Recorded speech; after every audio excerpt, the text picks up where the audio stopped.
Assalamualaikum warahmatullahi wabarakatuh. Salam sejahtera untuk kita semua.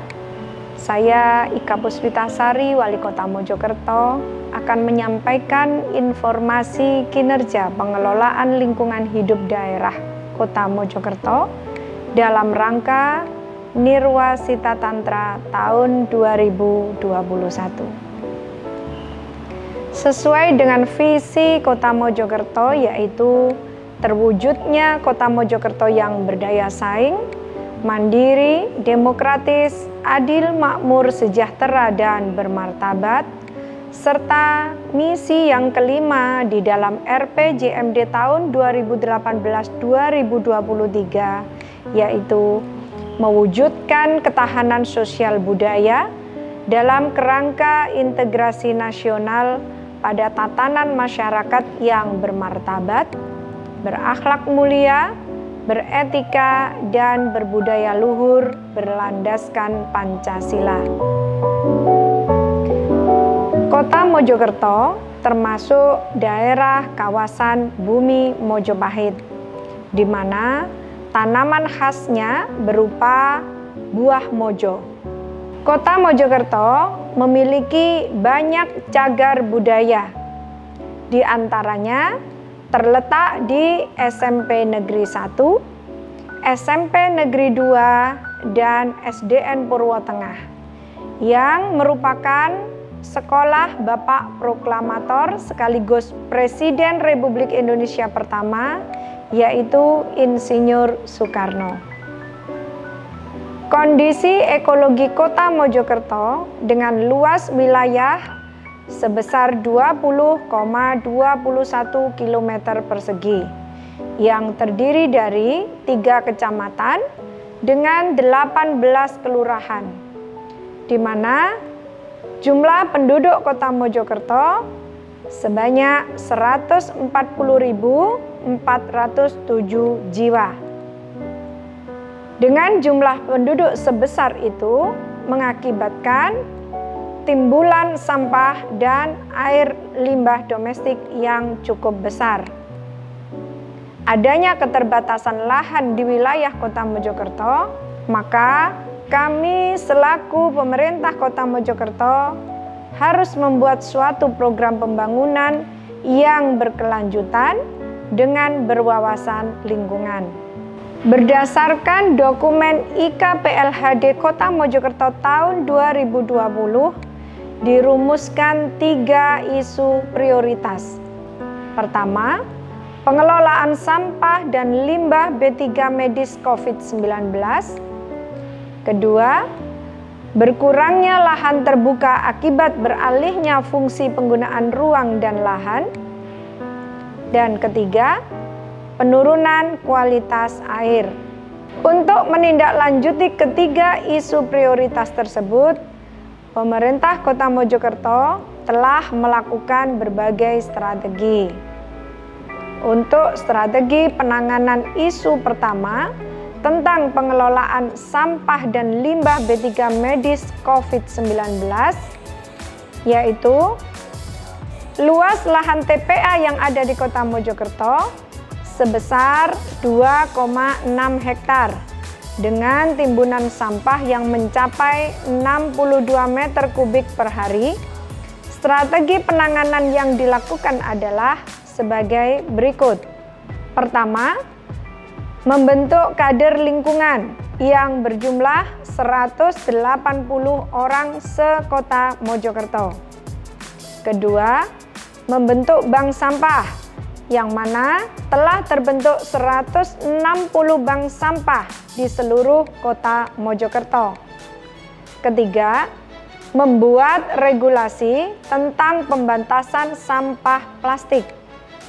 Berbagai regulasi diterbitkan dengan mengacu kepada Peraturan Daerah Nomor 1 Tahun 2021 tentang pengelolaan sampah. Regulasi turunan yang telah diterbitkan sebagai tindak lanjut Perda ini adalah yang pertama, Instruksi Wali Kota nomor 188.55/5/417.111 2019 tentang pengelolaan sampah dan limbah yang ditujukan kepada seluruh jajaran yang ada di lingkungan pemerintah Kota Mojokerto.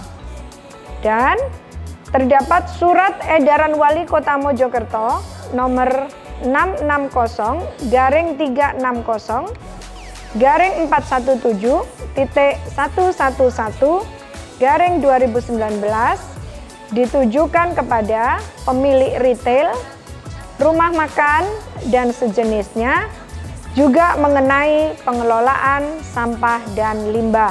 Permasalahan timbunan limbah B3 medis sebagai dampak dari pandemi COVID-19 tahun 2020 tercatat sebanyak 184,43 ton, di mana penghasil limbah medis terbanyak adalah RSUD Dr. Wahidin Sudirohusodo sebanyak 83,947 ton.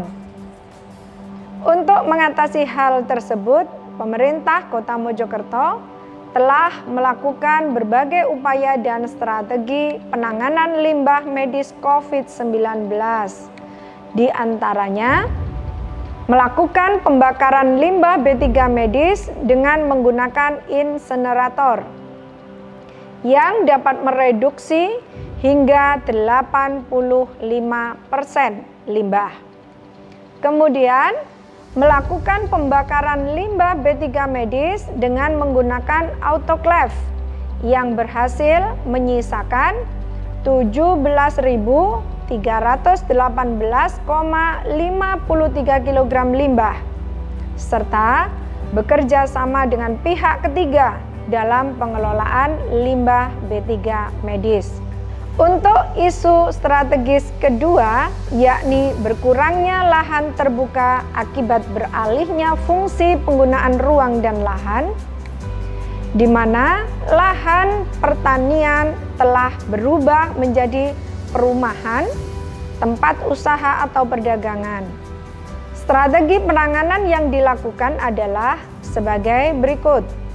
Pertama, pengembangan kegiatan masyarakat ke wilayah Kota Mojokerto sisi barat, di mana akan dilakukan pembangunan Taman Wisata Bahari Majapahit yang telah masuk di dalam Perpres nomor 80 tahun 2019.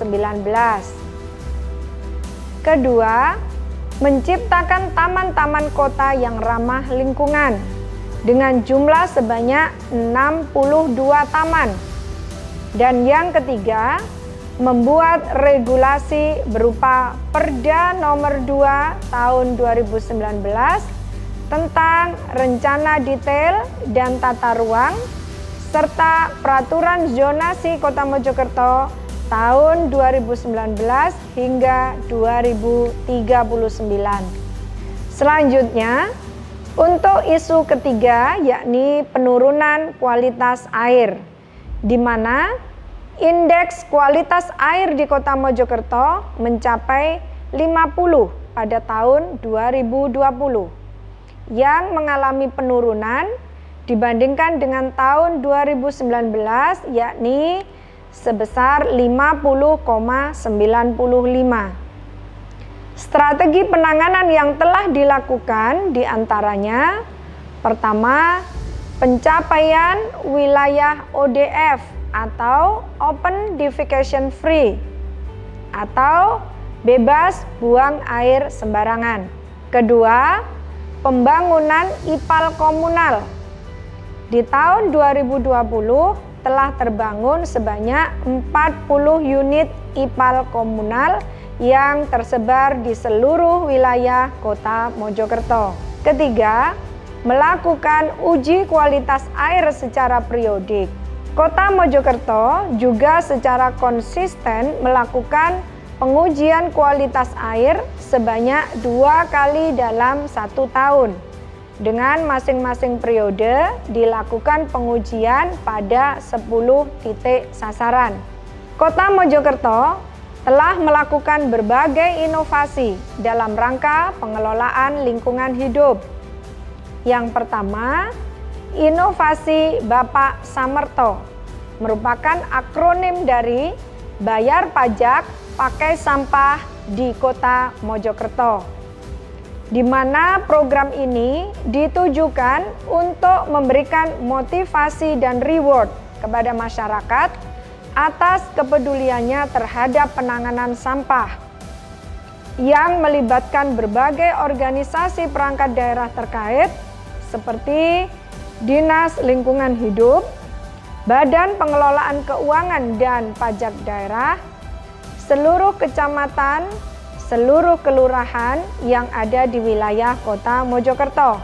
Atas seluruh kerja keras dan upaya untuk mengembangkan inovasi Bapak Samerto, Kota Mojokerto berhasil meraih penghargaan Top 25 Kompetisi Inovasi Publik Jawa Timur.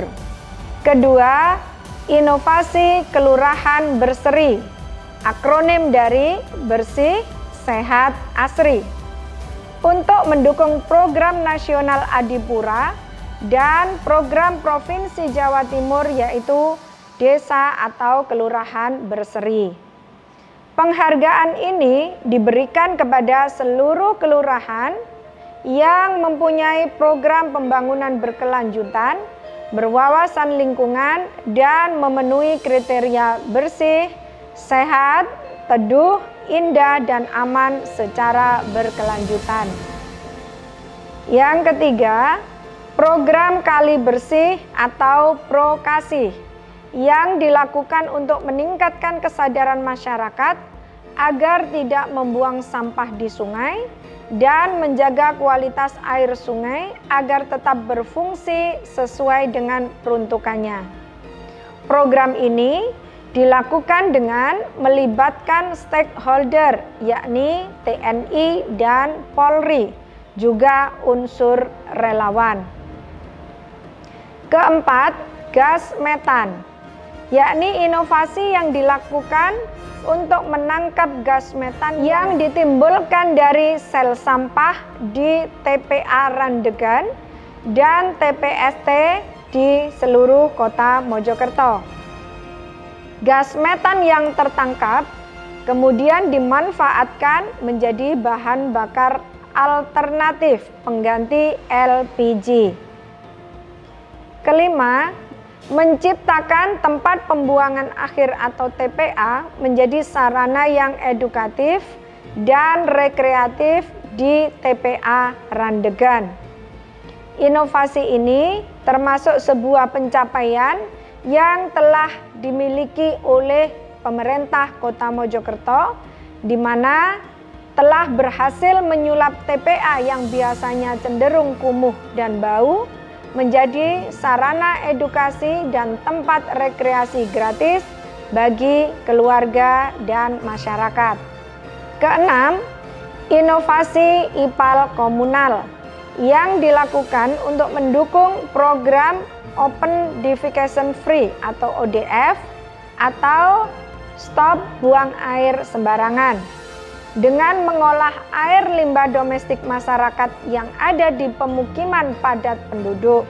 Hingga tahun 2020, Kota Mojokerto telah membangun IPAL komunal yang tersebar di 40 titik, di mana setiap titik dapat digunakan untuk mengolah air limbah rumah tangga dari 30 hingga 70 rumah tangga.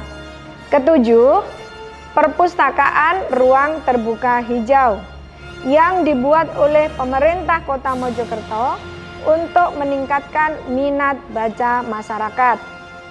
Melalui perpustakaan RTH ini diharapkan dapat meningkatkan minat baca masyarakat sekaligus memberi wawasan tentang bagaimana cara mencintai lingkungan. Program-program CSR dari berbagai perusahaan juga turut hadir mendukung pemerintah Kota Mojokerto dalam rangka pembangunan dan optimalisasi taman kota.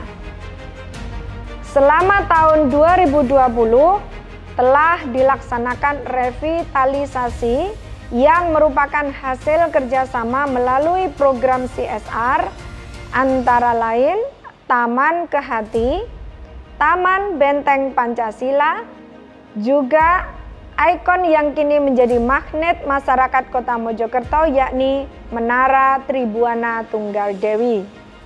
Seluruh upaya dan kerja keras yang dilakukan pemerintah Kota Mojokerto dengan melibatkan stakeholder dan masyarakat pada umumnya diharapkan dapat terus berjalan secara berkelanjutan.